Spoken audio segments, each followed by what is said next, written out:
there's another proxy there, or another hash table looking up for which function to call. Then the function's fired, and then it continues along the PubNub route. So you're basically intercepting messages and running the functions before they reach their destination. You can also fire them asynchronously. So if you want the message to reach the destination but still behave upon it, you can do that as well. But I have all these charts and stuff, which it's like kind of hard to comprehend with just abstract, motions. But I'm looking up the name of the sandbox environment. History.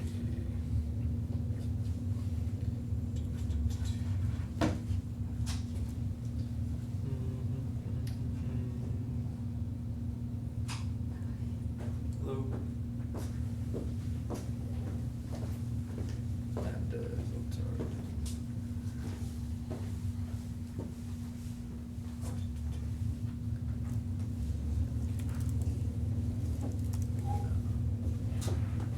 What about you guys? Are you using serverless right now? He will be. I'm not in the technology field right now. Just an aggregator, smart people. That's my. I'm a product manager, but I'm not currently working anywhere. I see. But he's getting there too. Well, we were looking at it, but where we're at in terms of our MVP, it's kind of overkill for what we need. So we're right now just using Happy.js on a single EC2. So for our beta, we have pretty controlled environment. So we only have like 30 users, and so kind of having a much finer grain control. Like there's no reason to have that abstraction layer out there if you're literally talking about, a request every 10 minutes between the hours of 9 and 5, you know what I mean? So that's kind of where we're at with it. I've used it for some projects. Last meetup I did a presentation on Twilio. So we used it for doing like an IVR in Twilio. So like you can call a phone number and it'll, redirect the phone number and then record the call and then post that call to, then save where the MP3 is. And then we had another one where it was, it'll call you and give you a survey basically, and I just showed how you can do that in Serverless pretty easily. And first meetup you guys have, was that introduction to serverless? Yeah, so I did a presentation on Serverless and then Amazon talk. No, Amazon. Okay. Last time was Amazon. I found that YouTube video, I need to watch that. Did you touch upon frameworks, deployment frameworks and stuff like that? I didn't really go into it that much, but we were looking at Serverless, the framework. Is that the only one out there? There's one called Gordon. There's one called Sparta. And Sparta's actually in Go. Okay. Yeah.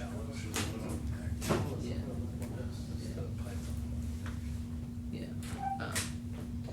But then we were talking to the guy Paul from Amazon last time he was here, and he was saying that this fall Amazon's really going to be publishing a lot of tools that basically are going to render serverless, the framework, nearly pointless.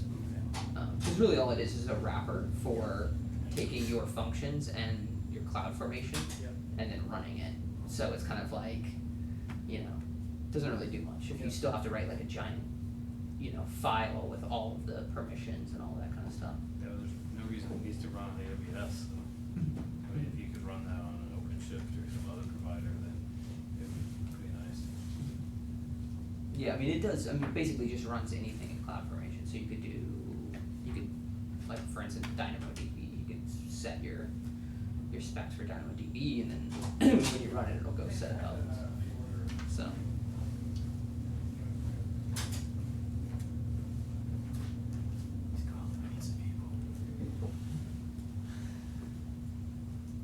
Those elevators can be confusing. They can, and I've found Took me people a delivery while people on to- the bottom floor trying to figure out what's going on. I bet they deliver here every night. I could bet. Yeah. I mean, yeah. I'm in a hotel too. So. They said they left 5 or 10 minutes ago, so pizza. It's funny, like, no matter how many times you use these elevators, this is the first time that I've actually not got in and turned around and looked for another button to push.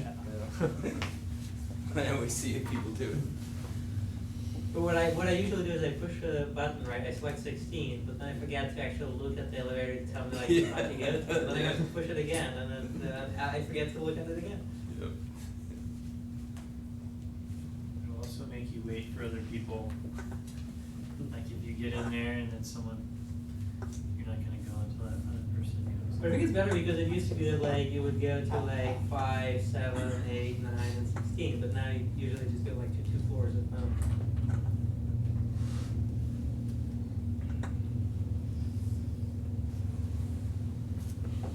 The real test is like 8:45 in the morning. And I've never been here that early, but like, are the lines shorter? You know what I mean? Like you ever get in a like a tall building at 8:45 in the morning, there's like a line for the elevators. Oh, yeah. Yeah. Trying to budget developers. The probably tech don't. practice, I think like Like, recently it's been I'm pretty waking good. up in that time. What? I think like recently, like I don't think it has been a problem like since they built this one. I've never almost like never seen a queue, except for people that like don't really know how it works. So they're like, where do I go? How does it work? There's like a line. Where are the buttons? Yeah. Do those elevators, is the parking garage below? Does anybody know? Yeah, there is one. Do those The thing is elevators like go in you there? have to Go take to like a the different parking set of garage elevators for the elevators. parking garage. It's part of the hotel, not part of the city center. Do they come all the way up? No, parking garages So you are get separate from first the. and then you go, okay. Yeah, most of the time they want you to like walk in front of security, you know, so you can't just like get a lift straight from the garage up to the Ah. office, cause then you can just clear places out, That makes sense. or clean places out. But like all the other doors are all open, so you can always clear the place out with all the other. I rode in the service elevator in this building one time, out of desperation, because there was a line and I knew somebody that worked here. He got me through this service elevator. Those are nice and roomy most of the time, but not as clean and aesthetically pleasing. Where is the service elevator? Where is it? I don't remember. I mean, I just followed him everywhere, and then we didn't go straight up. We actually did this a few times. Okay. Finally made it.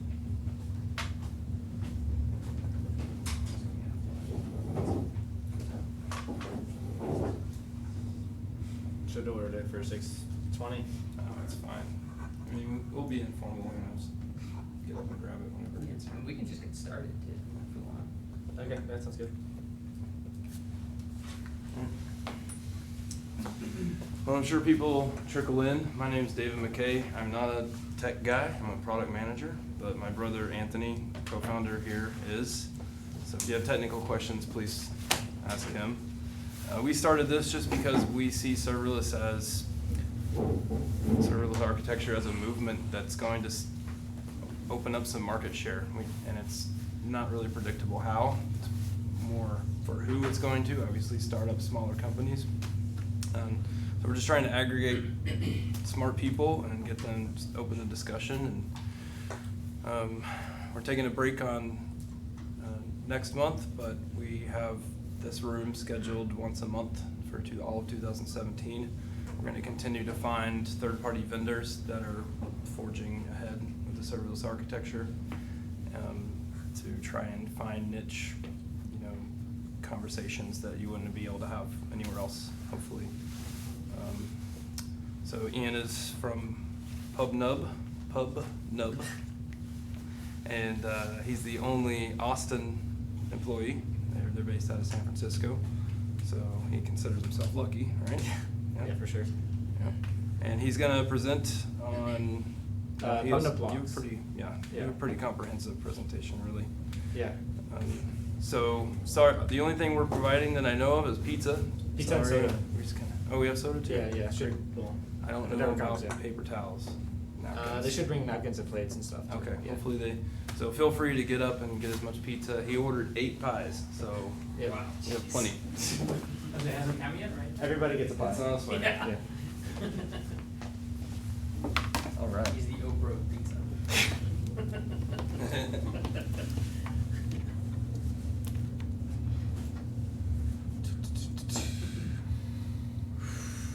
Cool. So it sounds like a lot of you guys have like started to think about serverless and implement it or play around with it. So I'm from PubNub. We started out doing real-time communication, so device-to-device communication, and started to see serverless kind of come up, and saw it just like would be a huge value add for our company because we already have people throwing traffic through our servers and stuff. So we invested in, took us like about 2 years to build a scalable version of this product, which I'm going to show you later. And yeah, I'm just like glad to be, you know, it's a new word for me. You know, I've had to do my own research to really figure out what serverless was and who's using it and, you know, what it really meant. So yeah, I'm just glad to be a part of like, you know, a meetup where it makes sense. This is me, howdy. I'm Ian Jennings. I am a developer at PubNub. I've done everything from front-end development to R&D to stuff like this, which is like evangelism. I'm originally from New York, New Jersey area, and I moved out to Austin a couple years ago because it's sunnier here. And I work remotely from WeWork, so I know like Capital Factory and WeWork are like rivals. But if you want to get in touch with me after or whatever, you can stop by WeWork, like meet up with me or whatever. But We works are like free here? yeah, I'm the one. I work at the one down in Congress, but I also work at 30 Second sometimes. But you'll never catch me at the Domain, ever. So we're here to talk about serverless, but also real time, right? Because I'm sure a lot of you guys are familiar with serverless architecture, and I want to try to pitch it as something a little different. Maybe dive into some code and really give you guys some value out of this presentation here. So what is real-time? These are like probably the four most popular real-time solutions. You guys probably have one of these in your stack if you've got, if you're running some kind of app or server or something. Again, I'm from PubNub. Firebase is probably our largest competitor, and then got Pusher, which I don't know if they're still around, and Socket.io as the most popular open source solution. Again, PubNub, blah, blah, blah. Okay, what is real-time? We're at the serverless meetup, so I decided that I'd give a little overview about what real-time is, just to kind of refresh everyone's memory. So real-time is a bidirectional communication between clients. So, for example, when you're playing a video game, you want to have one Xbox play another Xbox, but there's got to be a server in between, even though they're not playing the game, because they got to do the routing, right? They got to perform the logic and do all that kind of stuff. So that's what PubNub is. It's sort of the servers in between clients that allow the clients to appear as if they're talking directly to each other, even though they're really being routed through a server.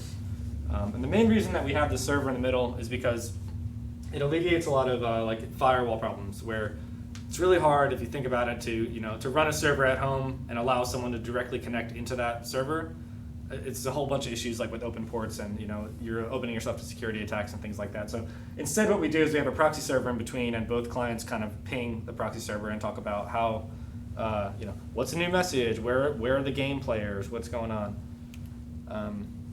Handy animation here. So a really common pattern is called this is a broadcast, and it's these are all subscribers to a chat room. Someone who's typing a message to the chat room, they publish the message. It goes to PubNub, and PubNub blasts it out to all the clients. So that's how real-time works. This is a more technical diagram of how it's implemented. So you have, again, your publishing client. A topic would be like a room. Well, when you say real time, Yeah. what kind of latency are you talking about? What kind of bandwidth are you talking per client? What sort of? We're looking at 32 kilobyte packets under quarter second latency is what we're considering real time. Obviously, real time. I mean, even your perception of real time is delayed by like 20 milliseconds, right? But right. In other words, you're not trying to get audio quality real time. No. So we don't do video streaming. We don't do audio streaming. We do 32 kilobyte packets. You could send binary data with those, but it's not really a common use case for us. If you want to do those things, you really need to have, I guess, super dedicated hardware to do video streaming and things like that. But it's not a 7-bit protocol. It's an 8-bit protocol. Your payload is Yes. right? Yeah, exactly. And if you were going to do something like video streaming, what you would use us for is to basically arrange a WebRTC connection, if you guys are familiar with that technology. So you would use us for that initial, who's in the room, who can I video chat with? Okay, here's that guy's IP or whatever address WebRTC uses, and then WebRTC draws that connection. But then you come back to the same problems with firewalls and shit like that. I think WebRTC is supposed to alleviate that actually, but I'm not 100% on that technology. Okay, so really common use case is chat rooms, right? So chat is huge right now with Slack being like one of the top 10 unicorns or whatever. Chat's gigantic. You got chat and Uber. You got, Intercom is a chat app. Like chat's gigantic. Chat is probably the #1 use case for us. And then you got games. So again with the real-time thing, so a game like this might be acceptable, but a game where you have maybe like Call of Duty, you probably wouldn't run on PubNub. So if you have two players of a game and you want to keep track of their location, projectiles, things like that, that's what you'd use real-time for. Real-time push notifications. Go ahead. I don't mean to interrupt your sentence. No. I would encourage questions. I'd encourage questions. Yeah. So when I think of messaging, again, all of these popular services, I start to think in terms of protocols. And so, Yeah. Things like MQTT come to mind Yeah. because Yep. our friends at Facebook run Messenger with MQTT. Yes. Yep. In terms of enterprise service buses, things like that, Kafka is very, very popular. Yep. Okay, and so, but those are very different kinds of subscription and publishing models. Where do you think you guys fall into this? So I'm not familiar with the difference between Kafka and MQTT. I'm just not familiar with Kafka. It's more of an enterprise streaming. I see. Event streams, capture logs, all that sort of stuff. Yeah. I see. But it's extremely fast. Doesn't make these guarantees though. Okay. So we have, I guess what we'd call like rooms. I'm not sure what the question is about where we fall in the pattern. Well, the enterprise has no latencies, though it turns out it's ridiculously fast. Okay. Okay, and it has intrinsic logging and a bunch of other. Yeah, I see. Okay. And it has triggers, and there's a whole bunch of other stuff that happens in the Kafka Suns ecosystem. MQTT is really just small packets banging through really fast. Okay. And whatever happens on the server is where robustness or persistence and retransmission happens, right? And so typically you have to do something simple or straightforward yourself. MQTT is just a wireline protocol. I see. Okay, that makes sense. So I'm just trying to see, Yeah. Are you in the enterprise sort of, do you bring those kind of enterprise services into your real-time world, or is it really just blow and go, and if the data didn't come through, you expect it to be resent? Those are the kinds of. Okay, so what kind of, okay, so the message will be delivered. It's guaranteed the message will make it to the endpoint as long as the endpoint is alive, right? The messages are 32 kilobyte, commonly JSON packets. They don't have to be, but that's what it works out as. The reason that people sign up with PubNub is because the infrastructure scales. We are handling the scaling. So rather than running your own Kafka server, I'm guessing, or running MQTT and worrying about the uptime on that, you're outsourcing the infrastructure to us. So does that answer your question? That's part of it, and I'm sure I'll ask more. And you're being very gracious, and thank you for that. Well, I mean, I think it's not just a speech; it's a conversation between everybody in the room. So I'm glad to answer your question. Being gracious nonetheless. So some other common use cases. This is a really popular one now. Is Internet of Things. So turning on your house lights with your phone. You press a button that pings PubNub, and PubNub turns on the lights, because your light bulbs are listening. And again, Uber or Ride Austin if you live in Austin. The way this works is when you hail a cab, you press a message on your phone, that publishes to all the drivers who are around. A driver then accepts that and publishes back, and then you get a notification that someone has accepted your ride. So that communication is all happening in real time or with real-time technologies. And just a simple example of a real-time chat. We have a chat message here, hey, and if I open up another tab, oh, I lost the first one somewhere. So now the tabs are synchronized, right, and the messages come through on both sides.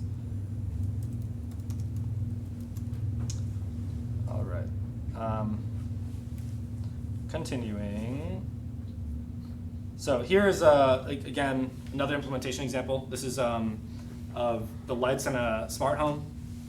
So in this example, you have a computer and a phone, which are both talking to PubNub, and then a Raspberry Pi, which has an LED plugged into it. The computer says, "Hey, Raspberry Pi, blink your LED." It goes to PubNub, and PubNub tells the Pi, who's listening to PubNub, to blink the LED. And then this can also send status back to the phones, and you're just creating bidirectional communication. And How's this different than other clouds? well, Excuse my ignorance, because I'm not knowledgeable to other people. yeah, I'm just taking a second to think about that. Basically, it's different to other clouds because it is a hosted real-time solution that is globally distributed. So what we take care of is if you're sending an HTTP request with that packet, we're distributing it to 14 data centers across the world and making sure that it exists there in all places, and then also reaches the target destination, which is subscribing to the that same channel or room. So you, if the Pi were running a server, like again I mentioned earlier, if the Pi were running a server, you could theoretically talk directly to the Pi over the internet, but then you're operating a server again. With this, you only have, the Pi is actually making a long polling request to a server, waiting for messages. If it's not long polling, it'll be sockets, but it obviously degrades over time, and I think Pi commonly does long polling. But So does that make it faster or safer? it makes it faster and safer. Yeah. And how's it different from Google Cloud Messaging and the Apple Push Notification Service? Let me look up Google Cloud Messaging. The Google Cloud Messaging is Firebase now, right? I I'm think not really sure. they rebranded it. So I think good question would be Yes. What are the salient differences between PubNub and Firebase? Maybe? Firebase is pitched as a data store. It's a little bit slower, and what happened, but it has persistent data storage. So PubNub doesn't have a real deep concept of persistent data. So if you send a message, you can retrieve, say, the last 100 messages, but you're not using it as a database. Firebase, on the other hand, you're using, if you have an app, you're going to use that as the pure database for your app, and maybe not even have any server logic at all, depending on if how secure your app is or what you're doing. Both of them have real-time capabilities, but PubNub's main sales point is the global data center. So you get decreased latencies around the whole world, whereas like if you're using localized data centers, obviously it'll be slower. If you only have stuff in Virginia and people in Japan are trying to turn on their lights, that latency is going to be real slow, really long. But You're saying, I mean, Firebase is owned by Google, right? So. yeah, I'm sure Firebase is faster than when we came out now. Yeah.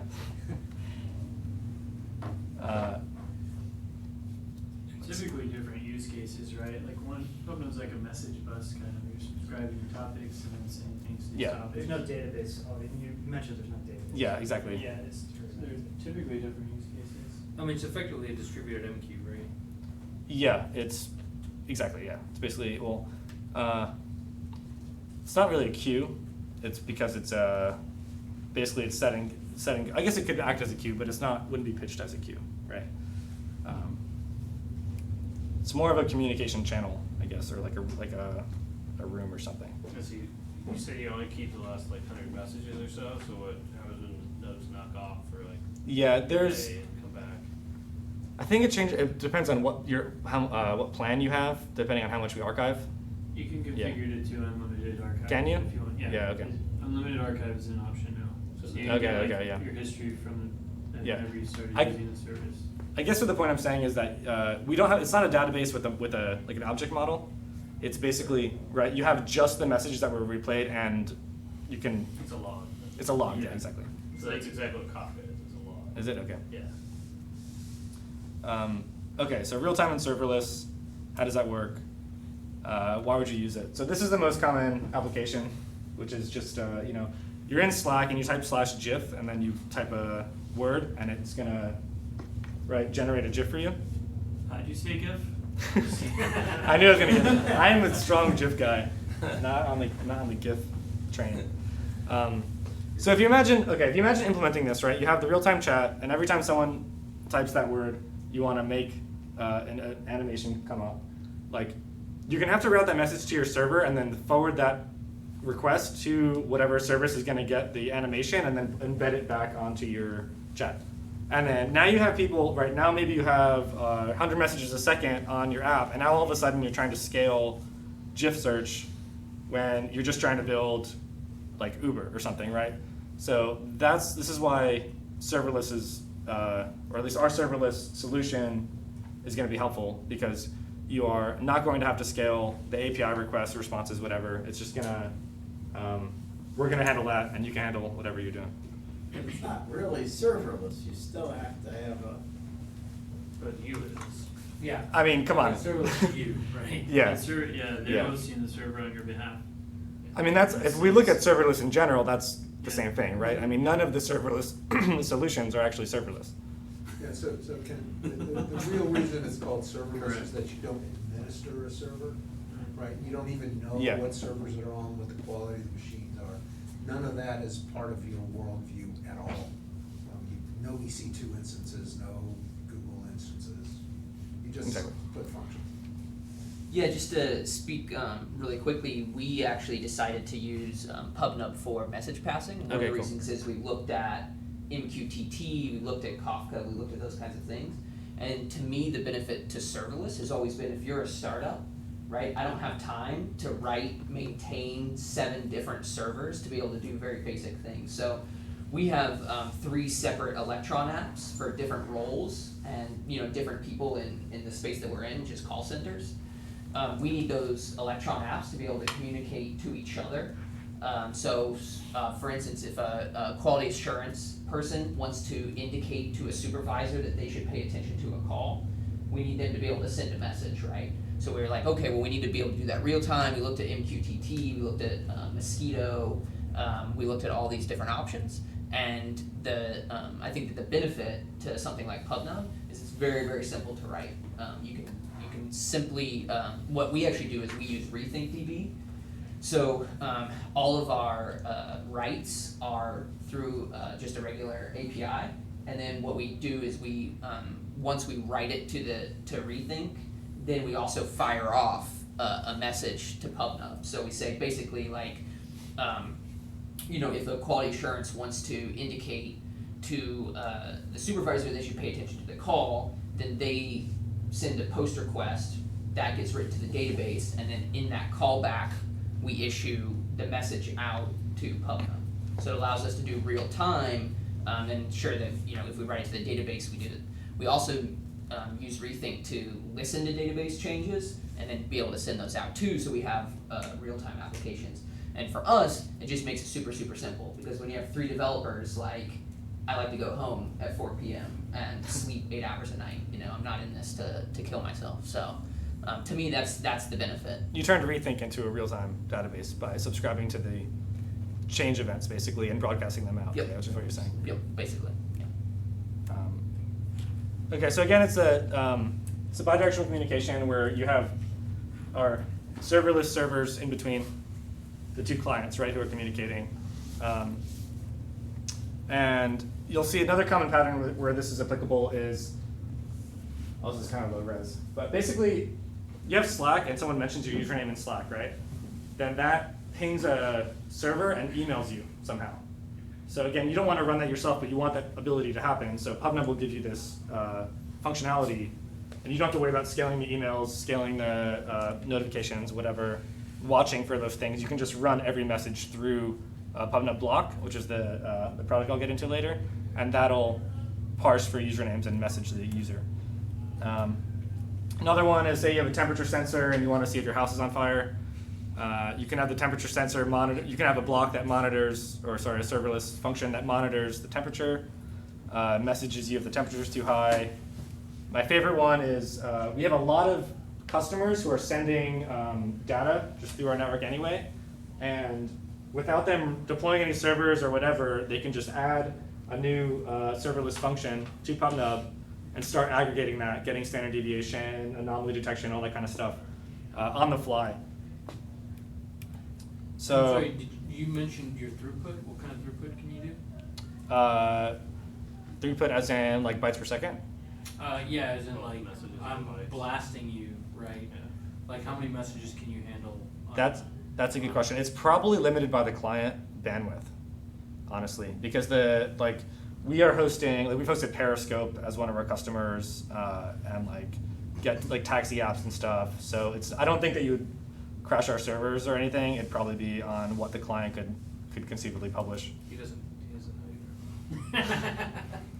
What are you trying to do? Are you gonna try to? No, I was just curious because people like Verizon, for example, when one of their cell towers triggers, it'll start producing a gigabyte of data a second. Yeah. That's a good question. We might actually have that stat on the site. No, it's just a number of messages in per month. Oh, wait, so what are the pricing? I can get the pricing later if that's okay.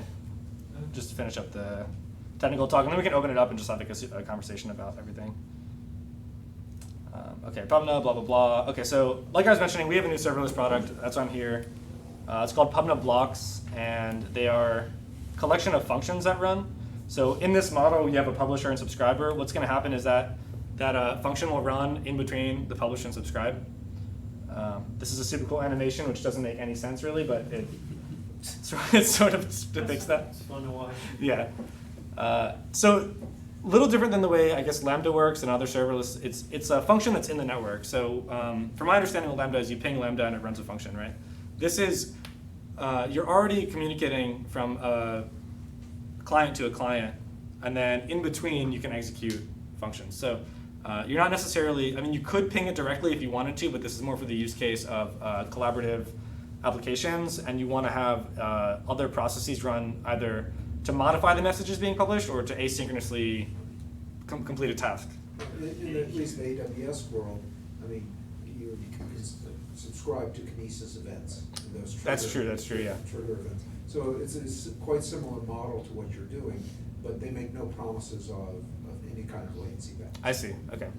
I think what you're talking about is you would have, what's their balancer called? Cloud balancer or something? ELB. Yeah, so you have the Elastic Load Balancer, and then you would route the messages based on. Well, they have a queuing No? service called Kinesis, Yes. right? And it makes events. Yeah, so there's API gateway, I think is what you're thinking. Yeah. API gateway comes in, now you can route that any way you want. You can make that go to a Kinesis queue. You can definitely run functions in there. I see, okay. Now, where you're gonna run those, you can actually pick out instances and things like that, and then you could have that come back, because that's just another log system that's gonna come back and could hit your endpoints, so. I see. It's definitely you can build all these pieces there. We sort of just have the all-in-one package where this is set up to, yeah, No exactly. one's Yeah. dinging you on what you're doing, right? I don't feel like I'm being did. I feel like I'm being educated on Amazon. I'm not an expert on Amazon, right? I'm an expert and on Google, PubNub. you just Yeah. do PubSub, right? They don't have the same as good an API gateway load balancer, but they do have a PubSub model that does Yeah. the same thing. So. This is a simple function, right? So you write this function in a GUI, I'll show you it later, and you get the request in, which is the payload and all the other associated information that we know about the payload. In this specific function, we're overriding the message, just to show you basically a real simple hello world of how that works. And how does it work? So another awesome graphic, you have, again, clients on both sides of PubNub, and in between, if you follow what happens here, the device publishes a message over PubNub, it executes the business logic in the middle, and then you can reroute the message, so you can send it either to another set of clients, another room, or you can send it back to your own server and perform something on it. You can block the message entirely if they're unauthenticated or whatever. And finally, it's sent out to the global distributed network, basically, of all the data centers.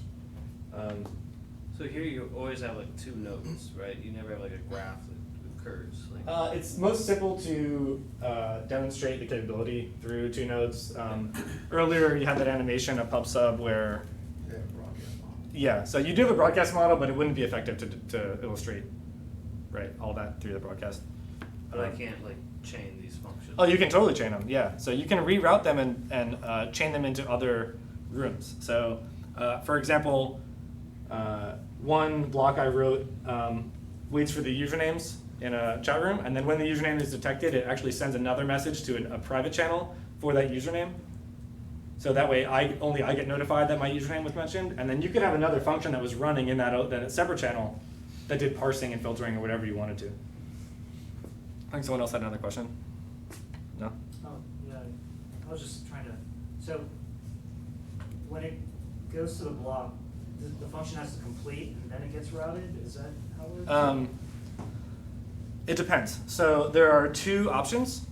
One, they're called locations or like events that you're subscribing to. So one is before publish, which is it does block until the function executes. That's used for message filtering, obviously, if you want to block the message, whatever. But then there's another asynchronous function called after publish, which will execute asynchronously, right, when it's fired. So this is what some of the code looks like. You have JavaScript publish function on the left. Then this is an example of that block code that I showed you earlier. And then this is a listener on the other client. So in this case, this is publishing the message foo bar to chat channel, which is the room. And then the block is actually going to change, or it's going to add the property hello equals world. And then on the other end, you'll get foo bar hello world because it modified it in the stream. Do you have like substreams? Like, so if I just want to sample that stream or something, or like. That's interesting. I don't think we have sampling. Yeah, I think you're just going to get everything. What you could do is subscribe to a full stream and then rebroadcast like 1 in every 10 messages yourself on another channel. These are the locations that you asked about in terms of blocking messages. So the super interesting thing about this is that if you were to trigger another API in between, right, like you'd have added latency if you were blocking, but since you're already using PubNub or you're already using a real-time service to have these clients communicate, we can do all the processing right there. You don't need to then forward it to another location or whatever. It's kind of like keeping everything in AWS, you know, they encourage you to stay within the ecosystem.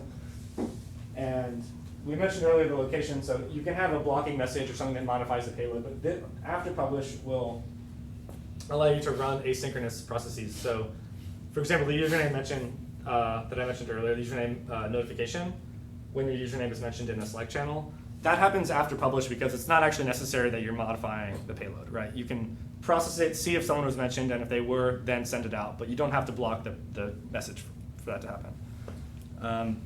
So there we go. I just mentioned those things earlier.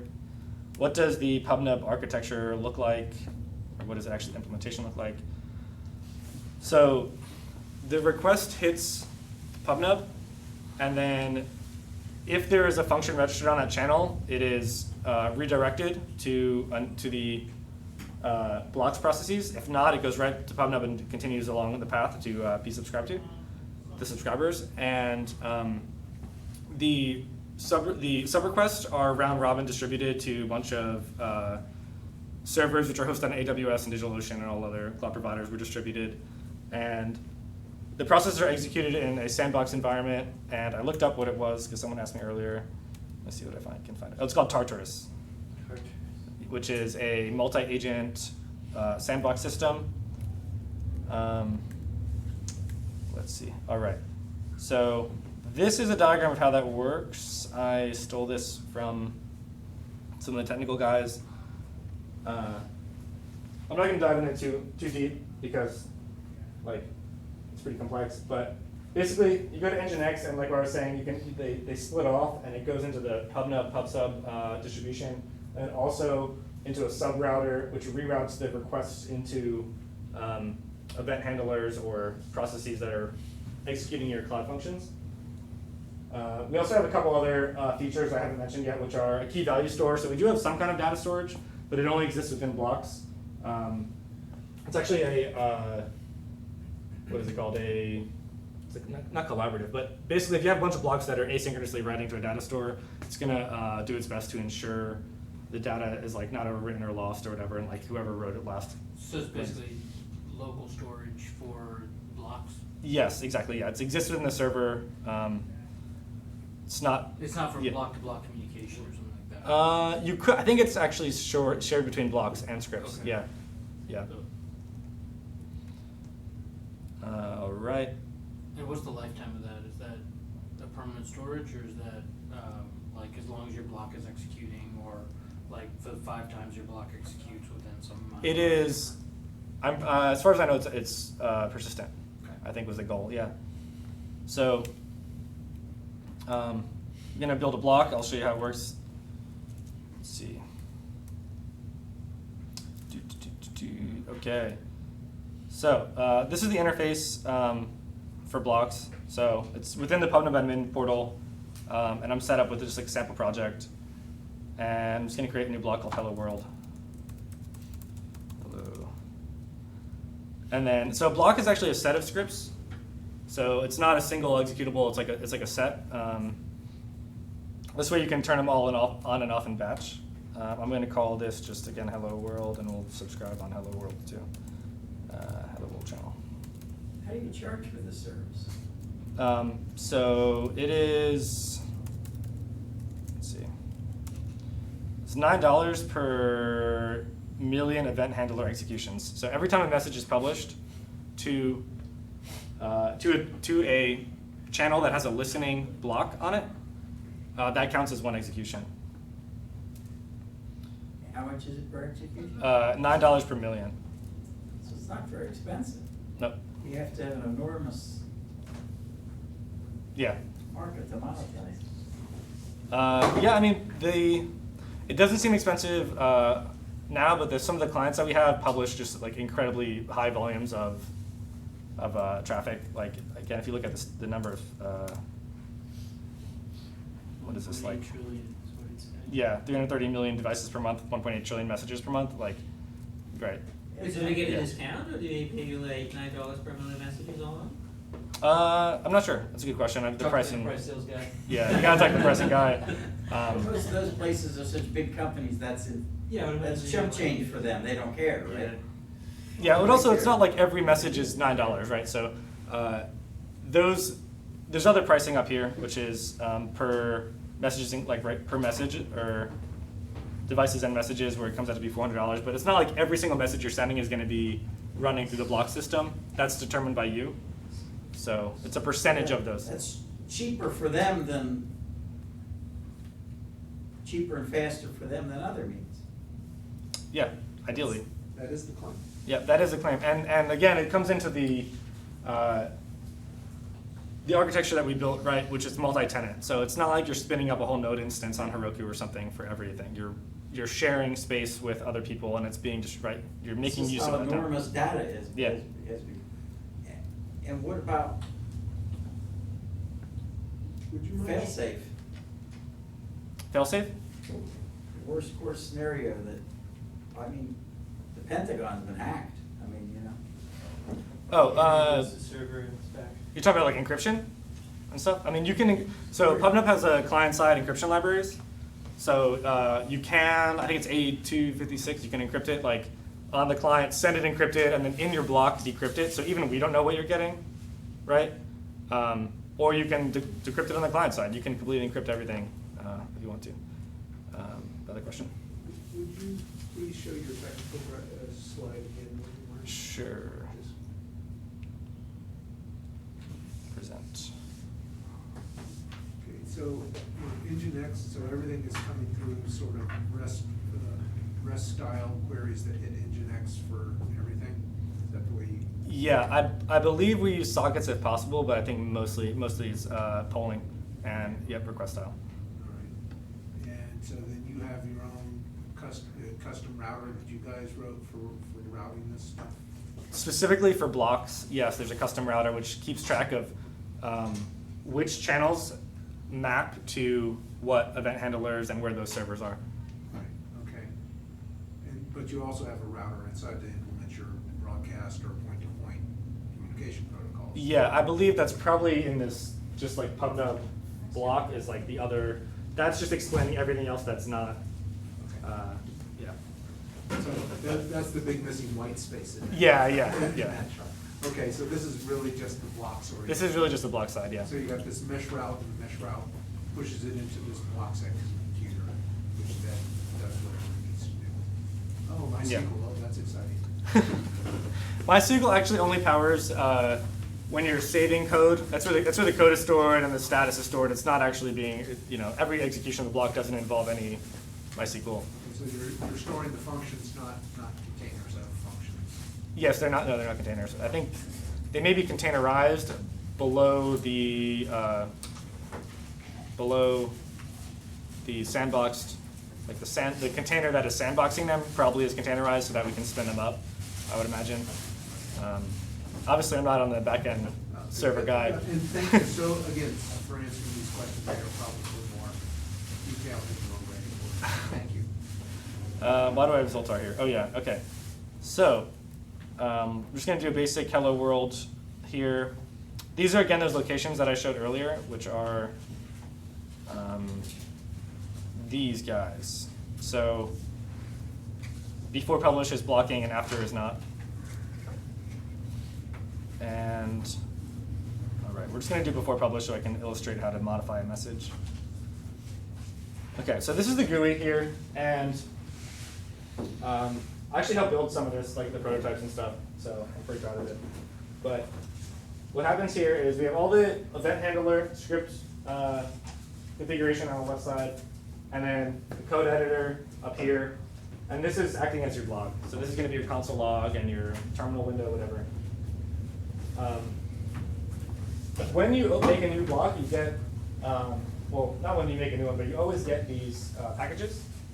So you get a PubNub package, KB store is the database, and XHR is going to be for remote execution. Right now I'm not going to use any of them, but it's just handy to know that you have access to some stuff in there. Let's see. So You might want to take a break while since the pizza's down here. No, you can keep going. Or keep going. We'll just be rude. yes, I can. Their eyes are too small. I have a question. Can you take external actions or all the actions on the messages? What do you mean by external action? Being a web server or something? Yes, exactly. So that's what XHR was. Oh, okay. So cross-domaining, exactly. So you can, like when I mentioned sending email or sending a text message, you could ping Twilio with XHR. So just to demo how the GUI works, if I'm publishing a message over PubNub, it's showing up on the log, right? You can see, okay, foo, bar, text, whatever. If I change this to be, Is that live? Like, if you had clients subscribe to that channel, would they see those messages? yeah, so this is actually going over the network. This is not just GUI magic. This is like actual network infrastructure happening. Like I can open 2 windows and prove it to you, but you'll just have to take my word for it. So if I change request message foo equals test, then save it, start the block up. What else is going on there? Oh, console log. Okay, I'm going to remove that.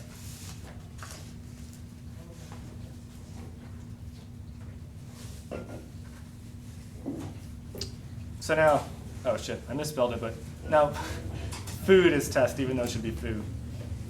But I'm basically modifying the packet, right, as it goes over the network. But you added a new key value or something? Yeah, I changed foo to test. Here it's set as bar, Okay. and here it's set as test, right? But you can do other things as well. Like if I wanted to republish the message over the network, I would do wire PubNub.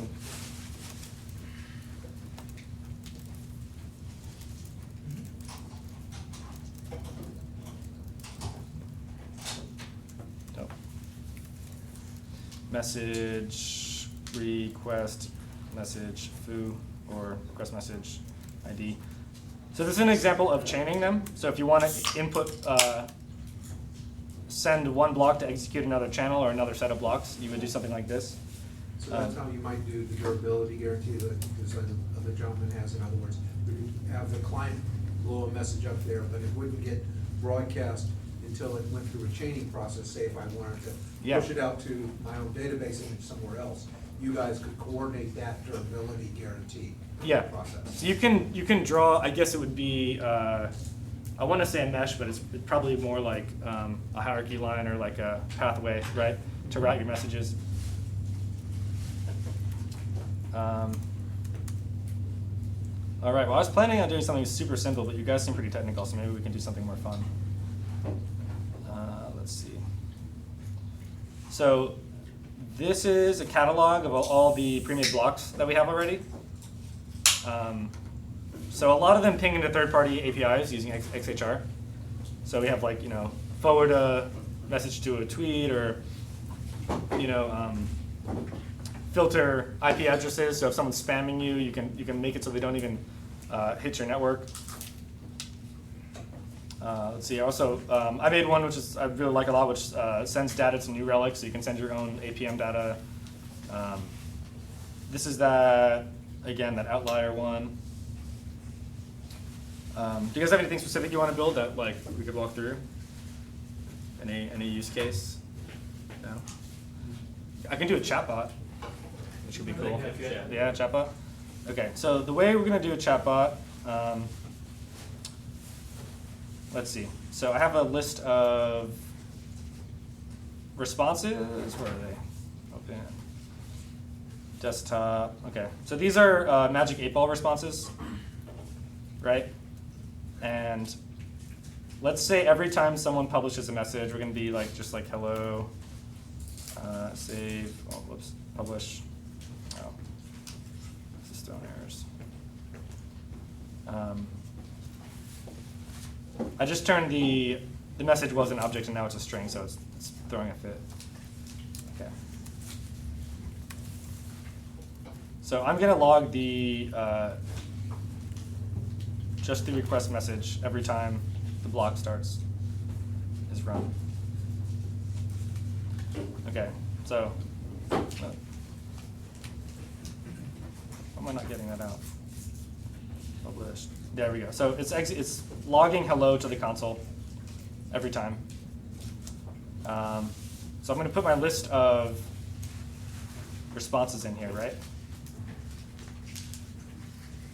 And then let's write something to choose a random response every time. That's going to look like var response equals response length times math random.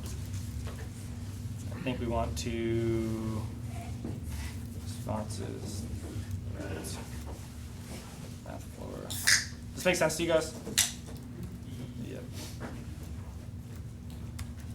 So let's say every time a message is published, we're going to get a random response. So hopefully this works.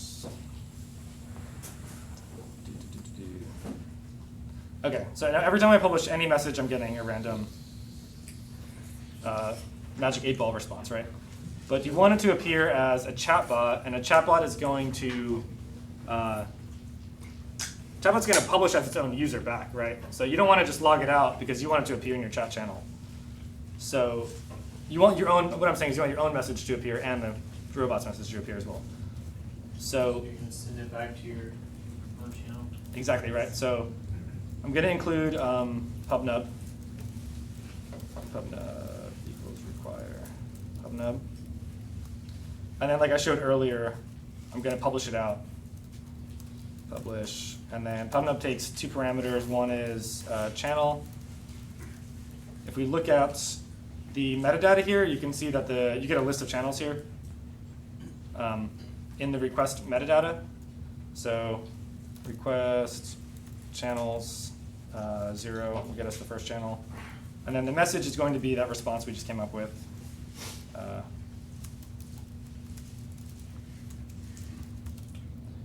All right. So that should publish into this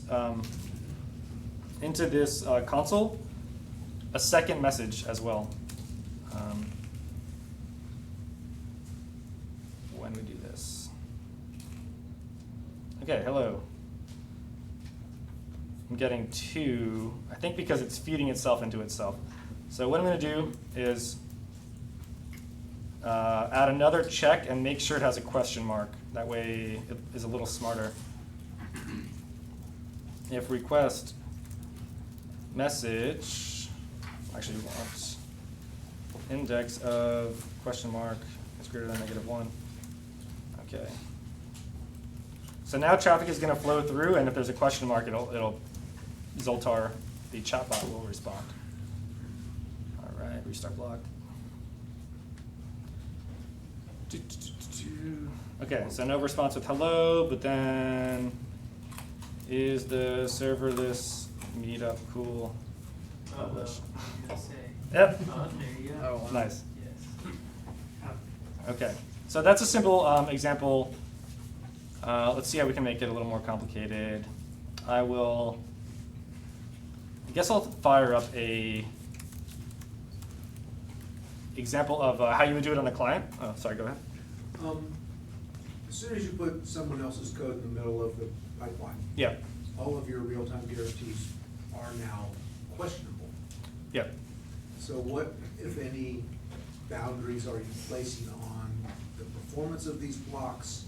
And what sort of boundaries can I access debugging-wise to understand when my code is violating these things and where I could change my architecture or my code itself to ensure that I maintain a real-time process? Talk about performance monitoring. Well, performance monitoring as well as, what happens if I wrote something as an infinite loop? It happens, right?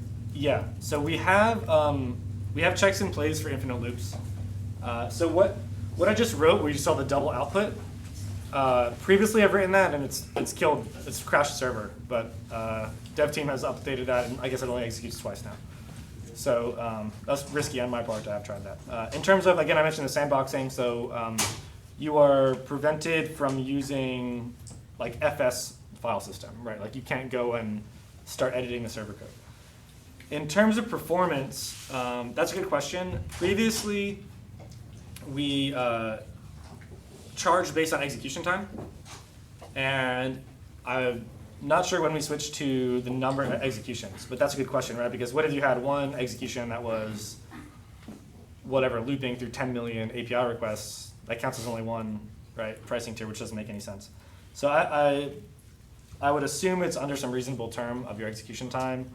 And also to put it in perspective too, this product just recently came out of beta, I think like 2 months ago or something. So it's really, really fresh. And a lot of the stuff's still being worked out.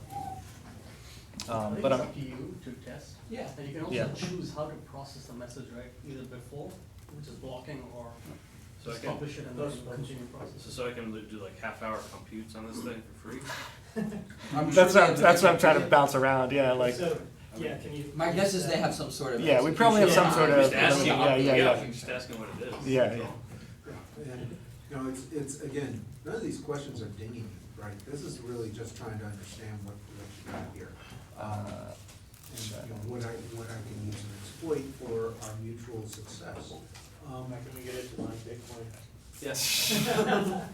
So the question I always have with my vendors who do services is they will always do their best effort to protect themselves. But the Yeah. real challenge for security is, do you monitor yourself with enough intrusion detection that you can actually see when people have penetrated your system? We do have real-time monitoring of the system because it's important for scaling as well as security. And yes, I mean, there's tons of monitoring. Yeah, I don't know about the specific limits or specific implementations of monitoring. This was more of a question of what is your policies for monitoring to protect your system? Because with any kind of cloud system, Yeah. we all pretend that we have the crunchy exterior and defense in depth, et cetera. We almost always fail somehow. And the only real answer you have to prove security is that you're monitoring yourself dynamically. And so, as I'm asking the vendor, I'm just sort of like, okay, what are you doing for me to make sure that you're aware when you're being beat up and being penetrated? I mean, it would answer that as just application monitoring, right? You would see the RAM usage and the number of requests coming in, spikes, anomalies, stuff like that. We have like 12 gigantic TVs in the room where all the software engineers work, and they have alert systems. There's 2 people on duty, I believe 24 hours, so You have one scenario, the denial of service scenario, I have plenty of Okay. other scenarios where people get beat up. But thank you for trying, okay? Many people can't even get as far in this answer as you did, so congratulations. Serious. Pass the meetup. Well, I'm serious, a lot of people don't. All right, so in terms of drawing it out in the GUI, I copied and pasted this example. It's called Realtime and 10 lines of chat. So this is more on the real-time side, not on the block side. I'm just doing this as an example of how you'd render this chatbot. And I'll walk through it line by line. It's pretty simple. Let me show this. So on the HTML side, all I have are an input, which is your placeholder for your chat input. That's rendered down here. Let's see if we can make this a little bigger for you. Oh, lost that.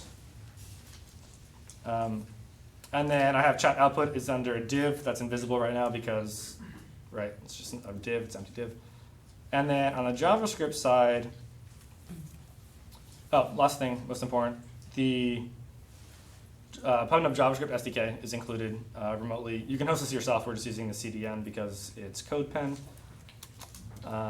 Okay, so the PubNub SDK is initialized with publish and subscribe keys. Right now these are demo keys, but I'm going to change them over to my keys that I'm using for the block. Then there's a, where did that function go? Okay. Then we have like a jQuery-like selector that's bound to PubNub. It's just a syntax thing that makes it easier to select documents by ID. And as messages are published, when you press enter in this chat box, it's going to publish the message over the network. So you can see that here.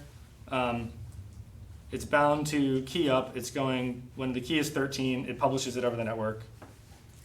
This is that same publish code that you saw in this graph right here.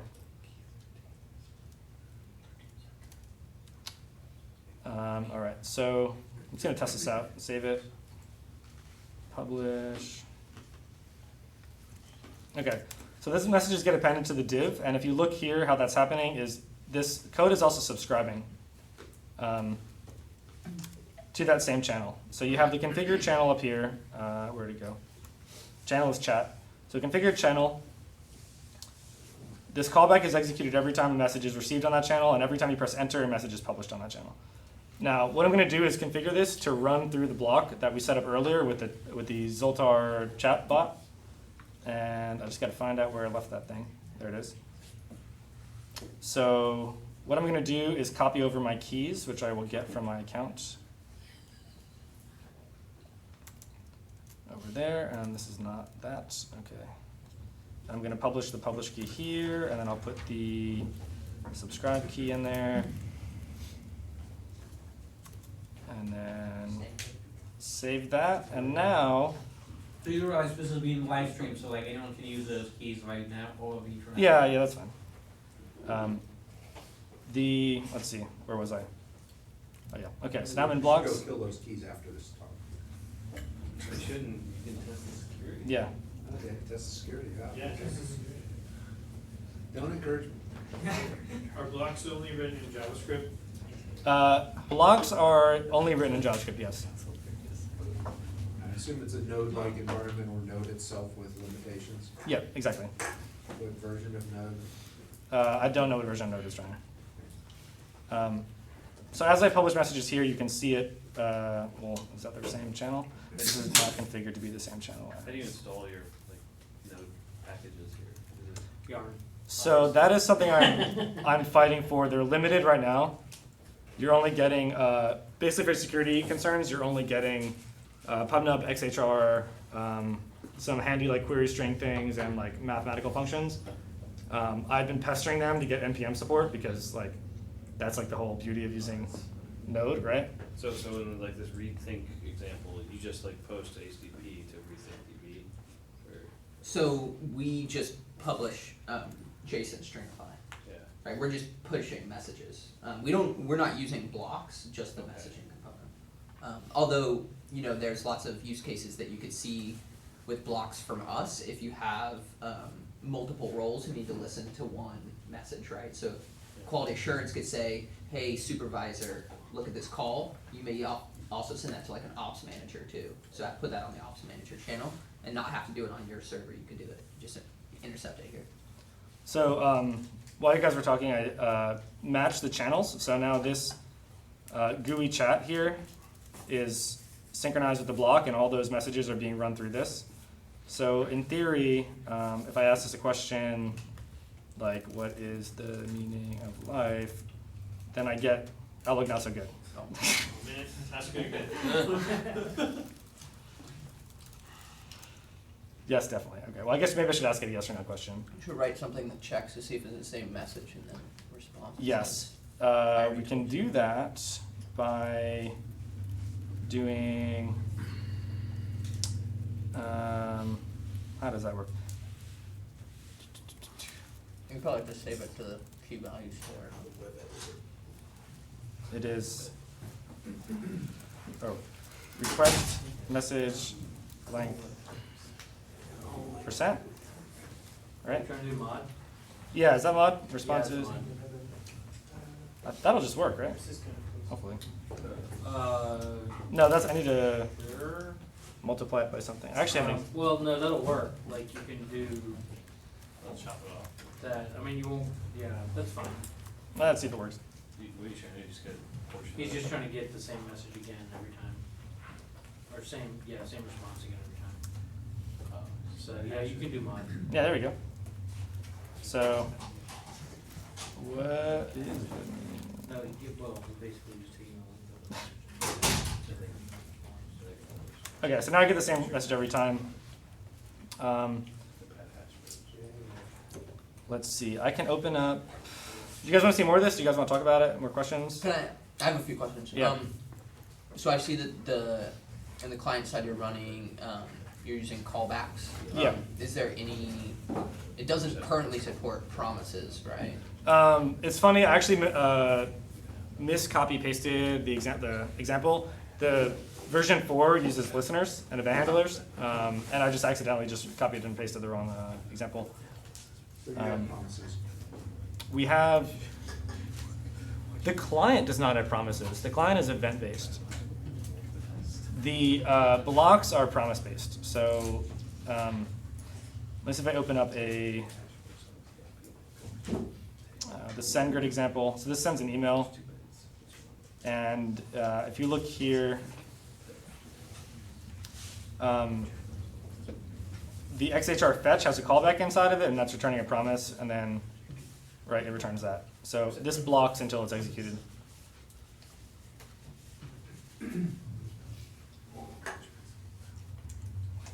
So I could, in theory, I could take this, right, copy and paste this segment, put it into the bot, or actually, I can just map it onto the same channel. I don't even have to put copy and paste it. What this is doing is sending me an email if,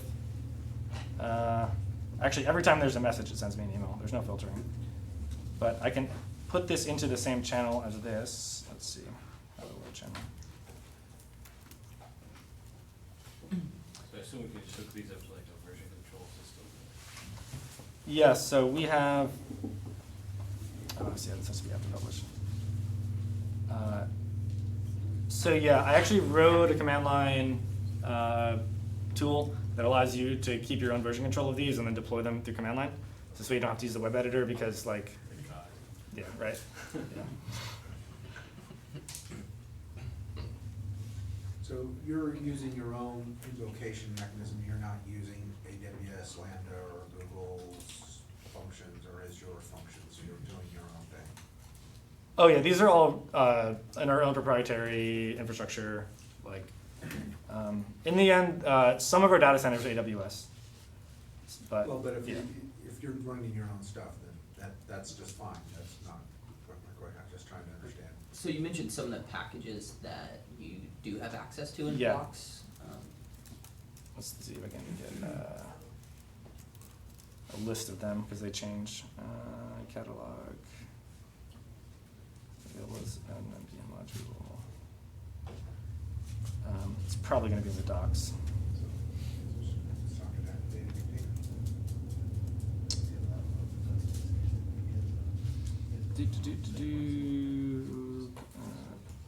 Oh, they documented my CLI. That's awesome. Okay.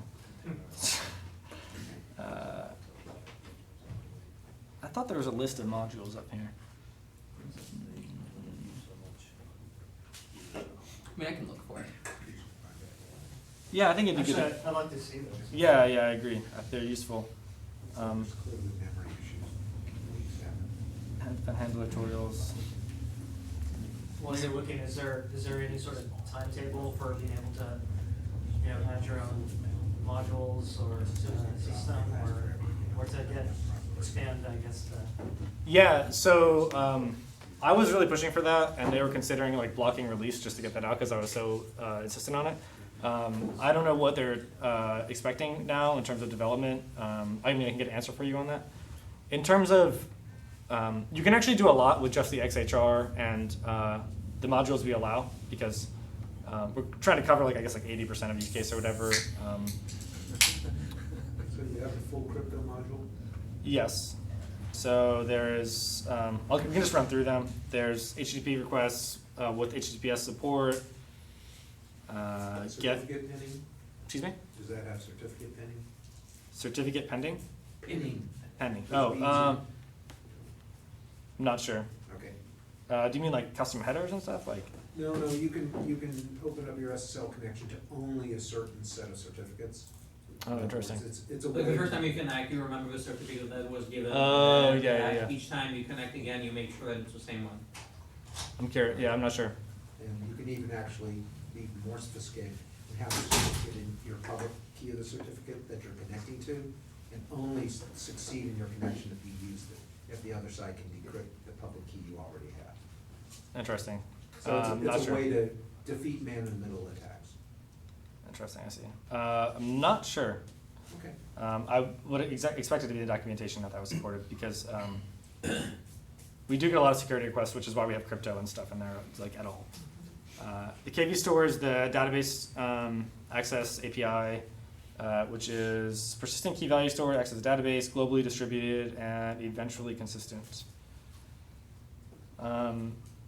KV data store is scoped at a subscription key level. Okay, so it's basically like you have PubNub, which has many apps which have keys.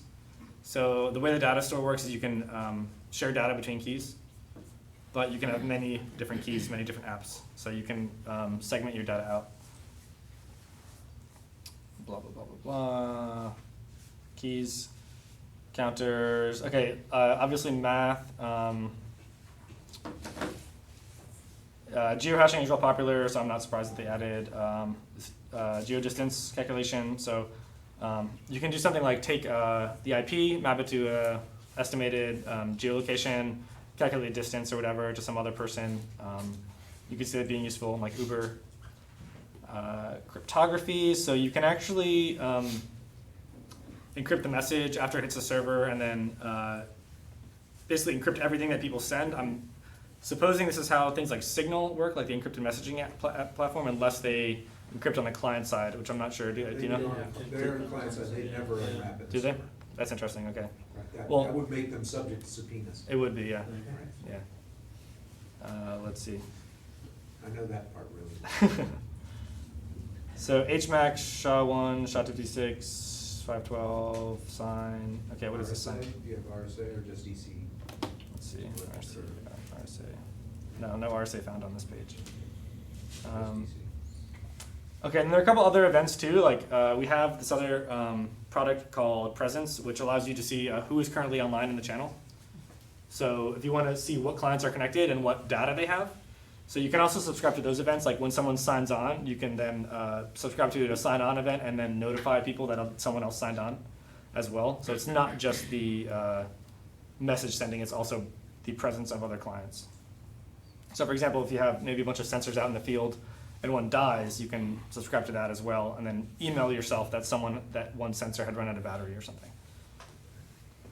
You guys have any more questions? No? Very good, cool. Thanks guys. Thank you.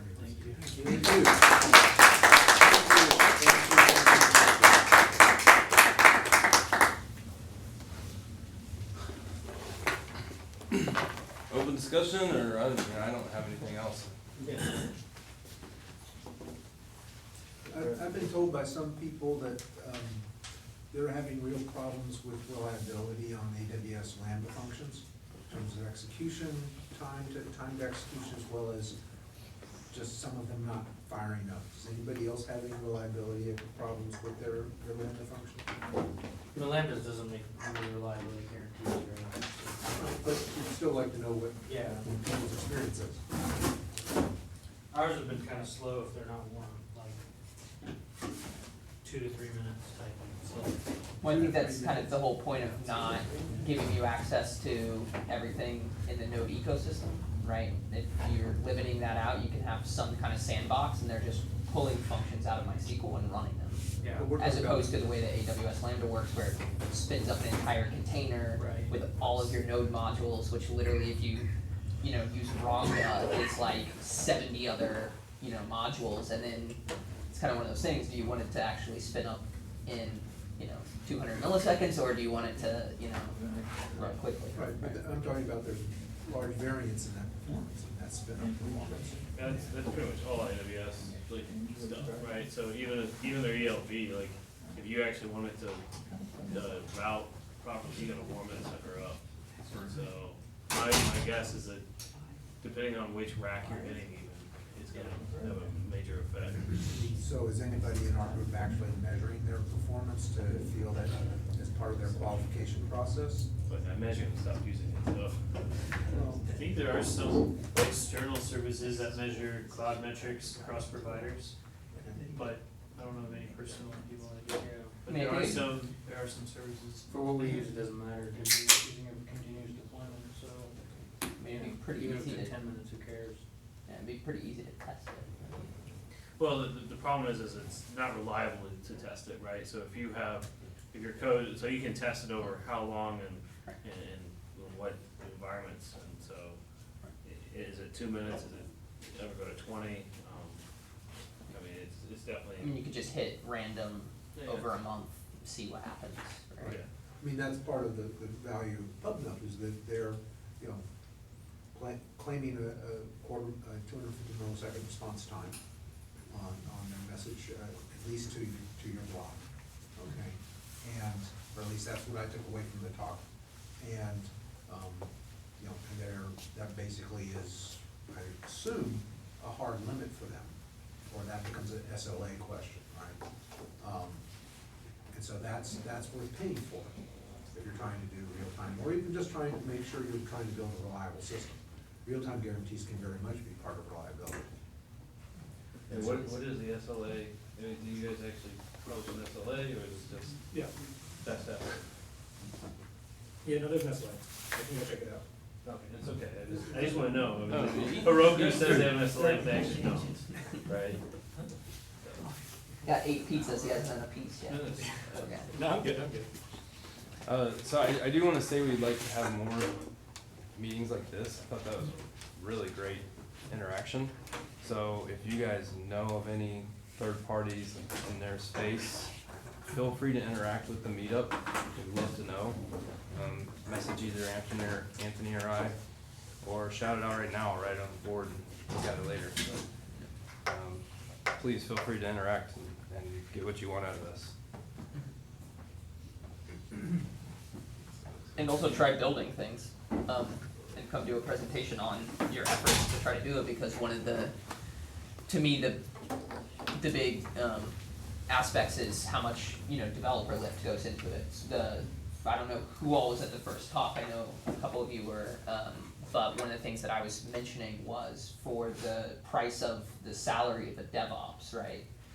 The amount of time that you save not having to run your own MQTT server, like, if that shit goes down at like 1 AM, I'm not waking up to like fix it, and like I said, when you have 3 people, it's more of kind of a question of how can you get something up and prove that it works, and then when you have 50 million users, then you can go out and write it with your own Kafka servers, with 5 people who just do that all day long, kind of thing.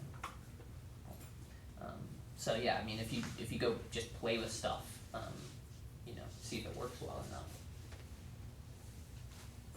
Does anyone use the Twilio IP messaging? I'm assuming it's the same thing as, I mean, similar to Firebase and PubNub. I've used it for SMS, but I think they have like a new, like a IP messaging product, like that's quite, you can build chatbots with it essentially. Similar, you can do chat rooms with it. So I haven't looked at it, but No, but maybe you should look at it and then come do the Right. presentation in January. So let me ask a sort of a leading question. I mean, just, 2-3 weeks ago, our friends at AWS were in town, they did their dev day. Did anybody learn something that surprised them at dev day? Either the Lambda sections, their serverless sections, mobile sections, their standard EC2 sections? Anybody? did anyone go? I didn't go. I think it was on a Saturday or something. wasn't It was actually, no, it was the same day that we had the last talk. They had a summit or whatever at another hotel.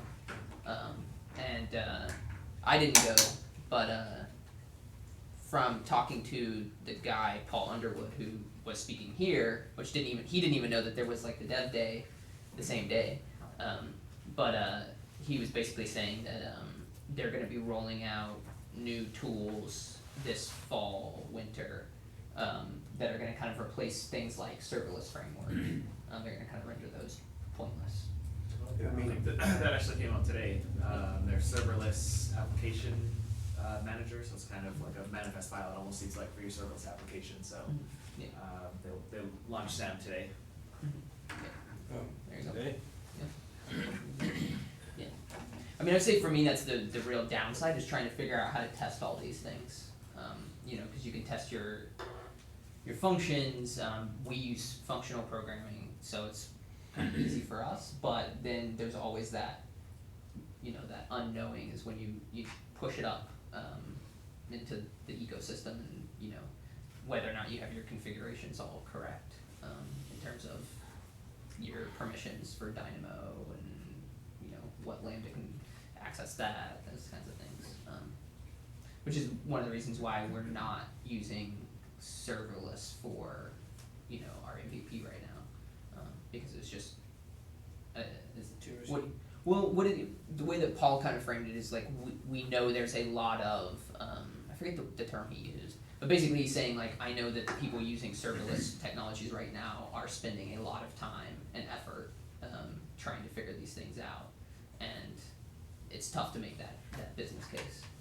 Like I said, we have 30 users right now, so it's kind of ridiculous. Like I can literally go to your house and hand compute everything you need. And it's So great. it's a very early stage startup, Yeah. but it could be. Yeah. It needs something to make it go viral. Right. Well, my theory always is solve the problem you have, right? I mean, you need to have some sort of foresight, but when you get a contract for a $200,000 integration and however many IBM, seats. Microsoft, General Motors. Well, we don't target them though. We have I believe worked with like Apple in the past. And basically, we're in the call center space, so anybody who gets any sort of customer service calls. But the whole point is once they sign that contract, then you can go out and hire the people, and you can get the tools to actually serve them. Apple's a pretty big customer. Well, they're not a customer now. So I have another leading question then. What big stumbling blocks have people run into trying to do Lambda function, Lambda style computing on any of the platforms that kind of surprised you? Caused you to maybe reevaluate whether you're doing the architecture or not? My only issue, I presented last time on using Twilio, and one of the big issues was that Twilio uses what's called TWIML, which is their own version of their own spec of XML. Of course they do. And so pushing those through the API gateway, there's no way that I know of in like something like the serverless framework to be able to so the server was returning the XML correctly.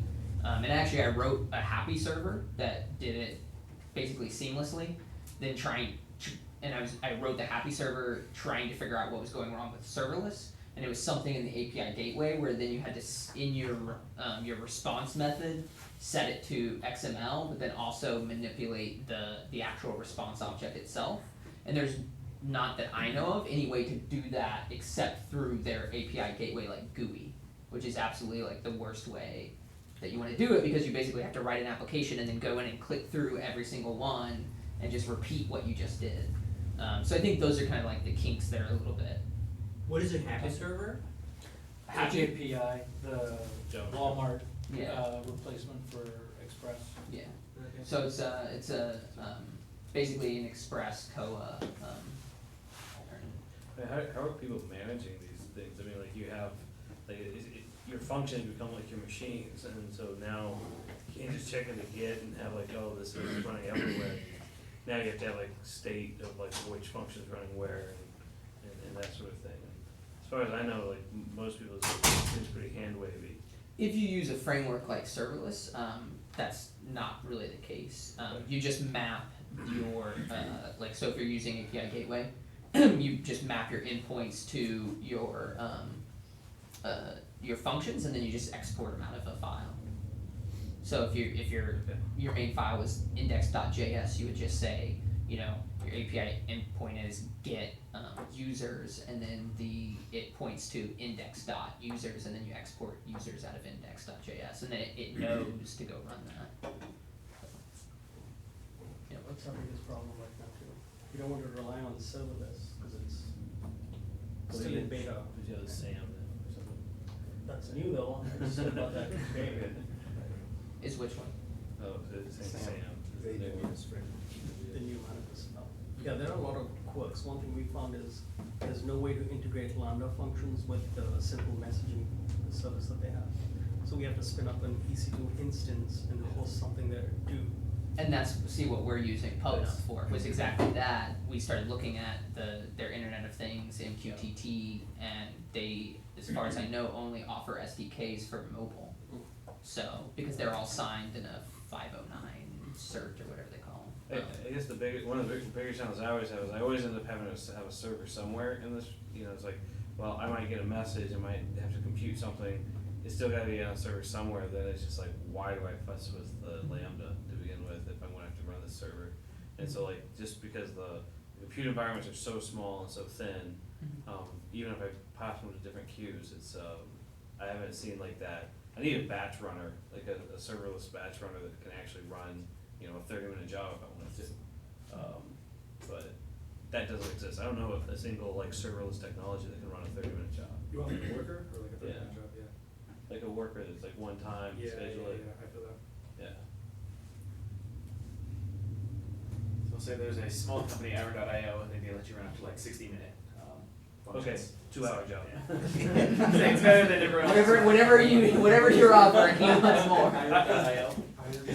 Yeah, so everyone's 5 minutes. I used to have 3-month jobs, okay, so it's, like iron.io. Yeah. Yeah, I've heard Is anybody using anything other than AWS? Like try Google Azure Cloud. or Google Cloud? It went to alpha, it was like Google Functions went to alpha, and then like my rep told me it was not gonna be supported anymore, and now I think they're back, I don't know, so. Yeah, they're back. It's the Google, like, we might do this if it pans out. Yeah, I mean, I think that's the tough thing, right, is saying we're gonna stake, however many lines of code and however many developers, getting them ramped up on this technology that's not, especially with, because we looked at Google too, and it was like, and it doesn't even seem like they're like, Supporting. Google's not Stick serious around. about anything but AdSense. yeah. Well, I think they're mapping this thing away, it's like, really? But I think that's just kind of indicative of where, serverless in general is at, right? I mean, it's like people don't even know, I mean, that's the thing is I can see exactly how to use it. To me, it's the question